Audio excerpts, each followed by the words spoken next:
Mummy ये आपका parcel आया है, आपने क्या मंगाया है? अरे वाह, आ गया क्या? चलो देखते हैं क्या है। सब 2-3 पार्सल किए थे, 2-3 चीज़। ये है क्या?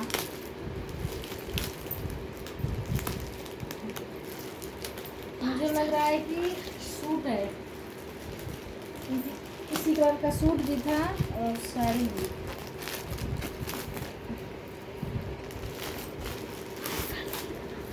और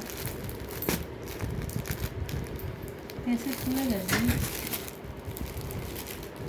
इधर से खुलेगा? अच्छा, यहाँ से।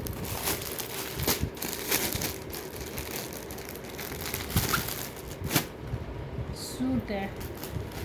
अरे वाह, कितना प्यारा है। इसका कलर कितना प्यारा है। वाह, कितना सुंदर है बेटा, कितना सुंदर लग रहा है। अच्छा लग रहा है कलर इसकी। एकदम सुंदर सा।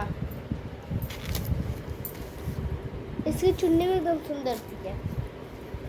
तो देखिए गाइस, ये सूट है और कैसा लग रहा है कमेंट में ज़रूर बताइएगा।